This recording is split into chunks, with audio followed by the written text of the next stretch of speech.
છે मतलब अटैचमेंट का सीधा जो संबंध है वो शोक मतलब द्रुणा नफरत और नहीं शोक मतलब हम हर चीज़ के गीता में कहा कि तू शोक ना कर। शोक मतलब विवाद, अपने अंदर विषय विवाद मत पैदा कर कि मुझे ये नहीं मिला, मुझे वो नहीं मिला, मैं ये कर सकता था, मैं वो नहीं कर सकता था, या जो भी चीज़ें थी।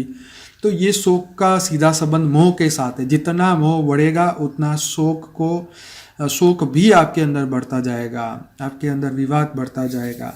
नफरत ब्रैकेट में द्रुणा, नफरत द्रुणा छोड़ सो तो निर्भय बन सो। तो जितना हम नफरत करना छोड़ देंगे लोगों से, इस विश्व से, हर किसी से जो आपके जीवन में आया है, हर किसी से जिसने आपके कर्म बंधन में आपको दुख दिया है, उनसे अगर हम नफरत करना छोड़ दें, आसक्ति मोह छोड़ दे, तो हम आनंद को प्राप्त कर सकते हैं। अगर हम अपनी ड्यूटी करें, मोह नहीं।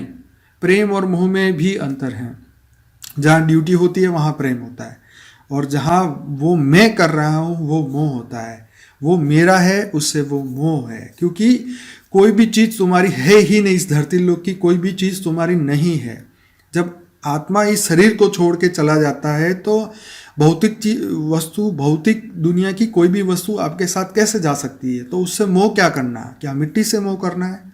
बहुत बढ़िया चीज़ गीता में बताई गई है। तो ये चीज़ें बार बार सुनने से हमारी बुद्धि तीक्ष्ण होती है, हमारी बुद्धि के ऊपर जो जड़ लग जाता है वो साफ होता है, बुद्धि एकदम तेज होती है, हमारा एकदम क्लियर माइंड हो जाता है कि यस, ये हमें इसमें नहीं पड़ना। तो मोह को छोड़ने वाला ही आनंद को प्राप्त कर सकता है। શરીરની અંદર તેમજ બહાર પરમાત્માને દેખવાની દ્રષ્ટિ કેળવવાથી મોહ અને નફરત બંને दूर થશે અને માનવી સુખીઓ થશે। शरीर के अंदर और बाहर परमात्मा को देखने की दृष्टि, हमारे अंदर भी परमात्मा है, हमारे बाहर भी परमात्मा है, ये देखने की जो दृष्टि है उससे हमारा मोह और नफरत दोनों ही दूर होती है और मानवी सुखी हो सकती है। ऐसी अद्वैत दृष्टि धरावना ने ऐसी अगर भाव अंदर पैदा हो जाए कि अंदर और बाहर परमात्मा ही अद्वैत, हम अलग नहीं है, ऐसी दृष्टि अगर मनुष्य आत्मा धारण करने लग जाए और आत्म भाव में स्थित रहनार आत्मज्ञानी पुरुष, अगर आत्म भाव में रहने, आत्म स्थिति में रहने वाला आत्मज्ञानी पुरुष अगर वो बन जाए, राग द्वेष से पर हो जाता है, शोक और भय से मुक्त हो जाता है। ये बात इसमें लिखी गई है। आगे लिखा है, मोह सोनानी साकड़ छे, मतलब मोह जो है वो सोने की चेन है और नफरत जो है वो लोहे की चेन है।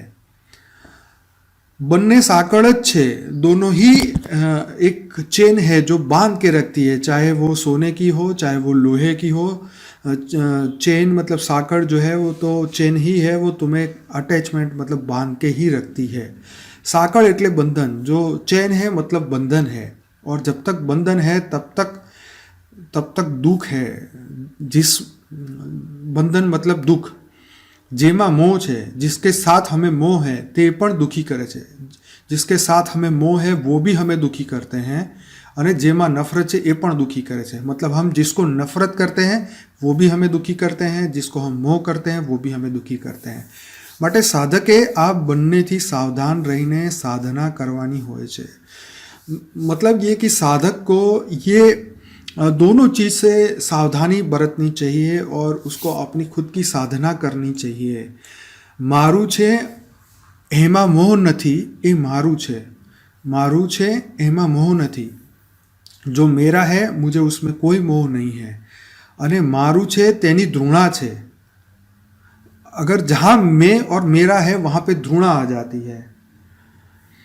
ये बन्ने स्थिति साधक माटे बाधक छे। मने मोह और द्रुणा की यहाँ बात बताई गई कि मैं और मेरा, मतलब मोह और द्रुणा, जब तक मैं और मेरा रहेगा तब तक मोह और द्रुणा भी रहेगी। द्रुणा, ये जो बन्ने नेगेटिव जो फीलिंग्स है, जब तक वो मैं और मेरा जब तक हमारी बुद्धि में रहेगा, कोई भी चीज़, कोई भी संबंध, कोई भी वस्तु के लिए कि ये मेरा है, इससे मुझे मोह है, तो तब तक जो है वो साधक बाधक में है। मतलब साधक जो है, जो परमात्मा को याद करने वाला, वो कहीं ना कहीं बंधा हुआ है।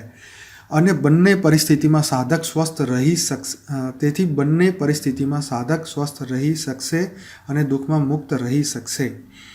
यहाँ पे हमें ये समझना होगा कि ये दोनों